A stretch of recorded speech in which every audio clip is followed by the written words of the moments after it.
Our topic this morning is, why is there darkness? And Lord Krishna has a lot to say on this subject. Arjuna asked him, by what is one impelled, even against his will, to do wrong, as if he were being forced to do so? Krishna replied, it is desire. It is anger, both of which are impelled by Rajoguna. Know these to be mankind's greatest enemies. The unquenchable flames of inner desire are the constant enemy even of the wise. Therefore, begin by disciplining the senses, withdrawing your energy from the senses into the spine. Then destroy desire by casting it from your heart. In the Autobiography, Yogananda declares that thoughts are universally, not individually, rooted. Yogananda deeply missed his mother as a child. But then he discovered that it was really the Divine Mother who had always loved him in every lifetime and through all mothers. And likewise, if I feel love for you, I'm tuning in to that universal quality of love that is there for me to receive. And it's the same with the power of darkness. Yogananda said, I used to think that Satan was only a human invention. But now I know that Satan is a reality. He is a universal, conscious force, whose sole aim is to keep all beings bound to the wheel of delusion. If we express, let's say, anger, we attune to that universal quality of anger.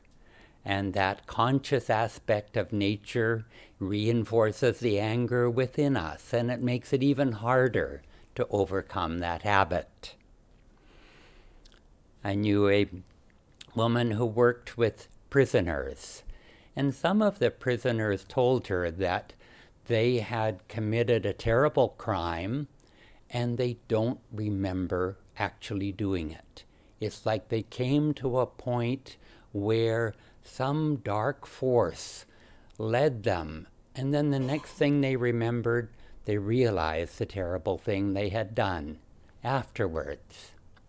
And it's like that the desire of the ego became so strong, that desire for revenge or power or domination, that it just overcame all reason. And therefore, we need to take great pains to live a great truth, which is also contained in an old popular song.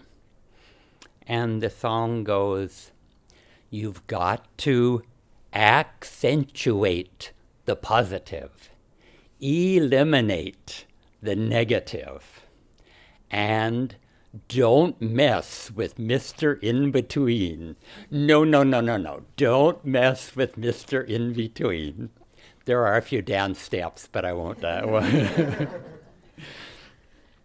To some people, life is just a constant battle. Maybe it's a battle against a bad habit within them, or a battle against a negative person, just this struggle. And Krishna tells us later in the Gita that it can be much easier. He says, discipline your lower self, the ego, simply by dwelling in the true self. When we tune in and just hang out in the place that we want to be in, then those other things can't touch us. Yoganandaji said, you can't get rid of darkness by beating it with a stick. Simply turn on the light. Put yourself in an environment where you want to be. Growing up, I sort of felt like a stranger in a strange land. I just felt like I just wasn't fitting in anywhere. And when I was 21, I came to Ananda village. And for the first time, I felt, oh, now here's a vibration that I feel at home with. And so we all need to seek out those vibrations that we feel at home with. Babaji told Sri Yukteswar that everything on earth is of a mixed character, like the mingling of sand and sugar. Be like that wise ant who selects the sugar and leaves the sand. Whenever Yoganandaji heard a complaint against one of the devotees, he would counter that with a positive quality of that same person. Swami Kriyananda, no matter how he was approached, I always saw him respond with kindness. There was one man who was very critical of Swamiji at a certain point, and he said, you know, the next time I see Swami, I'm really going to give him a piece of my mind. So a few days later, Swamiji gave a satsang, and this man came to the satsang, and afterwards Swamiji greeted the man warmly and invited him to sit down and patiently listen to whatever the man had to say. And the man had nothing bad to say. It's like Swami's kindness diffused that negativity, and he was never critical again. And so what if we're not like that all the time? What if we're not as positive as we would like to be?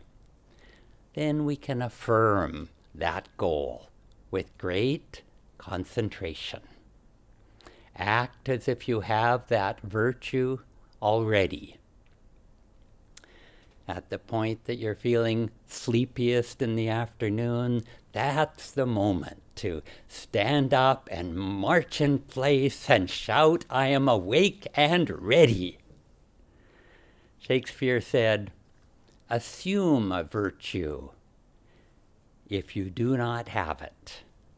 And Yoganandaji said something similar. He said, act enthusiastic and you will be enthusiastic. There's the story of the hunter who, well, he liked to shoot birds until those birds got smarter and they knew when he was coming and they flew far away. And the man would walk for hours trying to find where the birds went. Finally, he heard birds in the distance, and he came to a clearing in the forest. In the middle of a clearing was a yogi seated in meditation, completely still, and all of the birds were attracted to him and gathered around him. And so he thought, aha, I'll get a dhoti, I'll get a mala and an asan, and I will do exactly what the yogi is doing. And so he sat perfectly still, and the more he did that, the more peace he began to feel. And then one by one, the birds started coming. They were attracted to that peace. And then the man was aware all the birds were there. But at that point, he was so peaceful, he had no desire to do anything with the birds. It's not enough for us to just not be a bad person. It's not enough to just be a nice person. We want to be dynamically positive. We want to put lots of energy in that direction. And we want to concentrate in that. If the spiritual path is helping you, we should take it seriously. If you're meditating every day, you're already a professional yogi. It's your career. It's what you do. And with that, let's do it. Let's, make the most of our concentration time and not find ourselves sitting on an asana mentally multitasking. Yogananda ji came to the breakfast table one day and he said to one of the young disciples, he said, "You didn't meditate this morning." And the girl was just so infuriated. She said, "I meditated a whole hour." And he said, "You should have meditated only half an hour." Because he saw that she was doing it without concentration, without focus. There's in California, there's a mountain called El Capitan. And it's really like a sheer cliff, 1,000 meters high. And there was a movie made of a man who scaled the cliff alone, without any ropes or support. And it's like he just had to focus on one thing. Where was the next place to put his foot? Where was the next handhold? There was no room for any other thought in his consciousness. And we want to take that same kind of concentration in our meditation, and then from our meditation, bring it into the rest of our day, and we'll have success. In the end, of course, it's all God's grace, that if we want to cross a large lake in a sailboat, we can't produce the wind for the sails. All we can do is raise the sail. The rest is God's job. The wind of His grace is always blowing.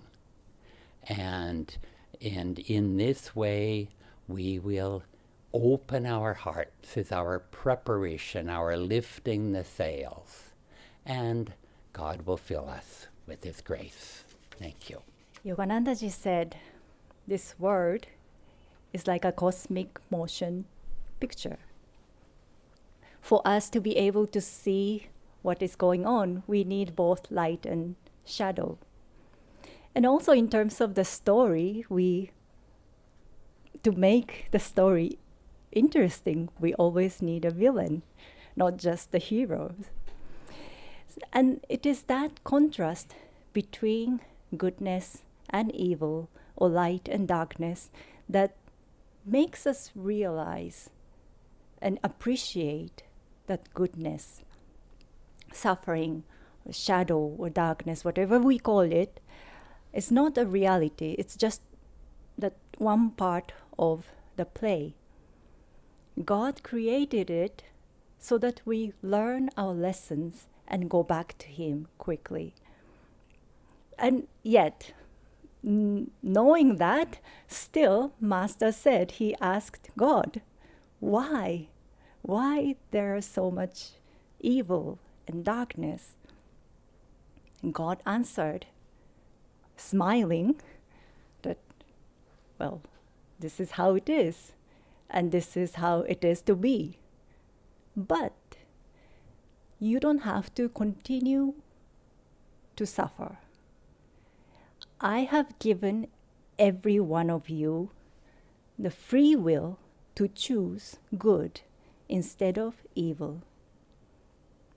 So it is up to us how or what to do with what He has given us. And Master also, Yoganandaji also said, Satan cannot influence us if we do not allow it. And how to resist, how to stop Satan to come into our minds. One way to look at it is through the gunas. In the Gita, we read that the universe is made of a mixture of three qualities, the gunas, sattva, rajas, and tamas. And Krishna tells us for self-realization, we need to transcend all of them. But in that process, we can start by moving from one guna to the next, toward the higher gunas. And that reminded me of my experience. Last month, for Guru Purnima, a few of us went to Varanasi. And I was not part of the pilgrimage group, but some of us followed them a day later. And I have been to, even before I had gone to Varanasi on Guru Purnima with Guru Bhais, and yet this time the experience was so powerful, so uplifting, and I was wondering why. What is the difference? The place is the same, the time of the year, that's the same, and of course it's the uplifting time of the year, and with Guru Bhais, but yet, what is the difference? I didn't realize, or the thought came to me a few days later. What did I do before I went to Varanasi? If you remember, I'm sure some of you were here, that the day before Guru Purnima, we gathered here for satsang, and after satsang, we chanted for 1 hour, non-stop master's chant, Jai Guru. And that was such a magnetic, powerful influence, the experience. And I think that lifted up or shifted my composition of the gunas or the consciousness, whatever we call, and I was able to carry it to Varanasi. And Swamiji says, both God and Satan, they're just right beside us. On the one side, God is waiting. On the other side, Satan is waiting and ready to pull us to either way. But interestingly, Swamiji also says that neither of them will not pull until we take the first step. So if we take that first step toward God by chanting, by meditating, by energizing, He will pull us even more. So with that chanting for 1 hour, I took the first step. He carried me even more toward Him. What are other ways to make us strong enough to resist that Satan's pull also? One way is, Master says, he talks about this little story that, let's say if a drunken prince wanders into the slum and forgetting who he is and start saying, how poor I am, what miserable life I am in, then everyone else will laugh at him, saying, what are you talking about? Remember who you are. You are a prince. And that is what God and Guru is always telling us. Remember who we really are. Master has this little book, Scientific Healing Affirmation. Lots of powerful affirmations, and one of them is called Wisdom Affirmation. And it's a long affirmation, but I want to share a few lines. He starts saying, the affirmation starts, I came alone, I go alone, with thee alone. I, the soul, from lifetime to next lifetime, we travel with God alone. Thou didst make a home for me of living cells, the body. God makes a body so that us, the soul, can stay.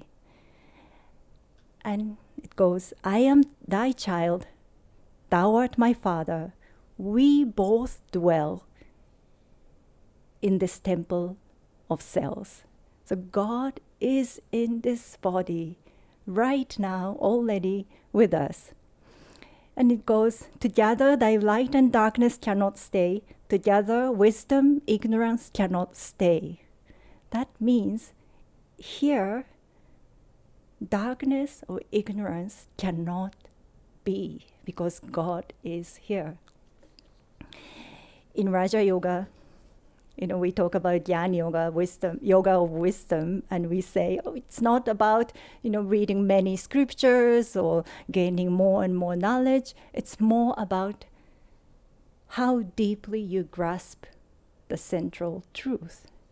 And Master is giving right here, right in front of us, the secret of wisdom. He's saying, know this truth if you want to have wisdom, that God is here.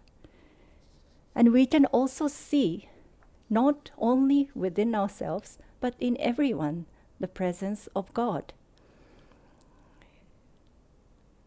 I was wondering if I should share this story, but in one of the spiritual fairs in the past, at the end of the day, the program was over, people were leaving, and I was standing right by the gate, just greeting people as they leave. One gentleman came, he was coming out, stopped, stood in front of me, and he was angry. And he started, do you realize how many lights you guys have in the room? And what harm you're causing by doing this with using lots of energy, lots of CO2 going out.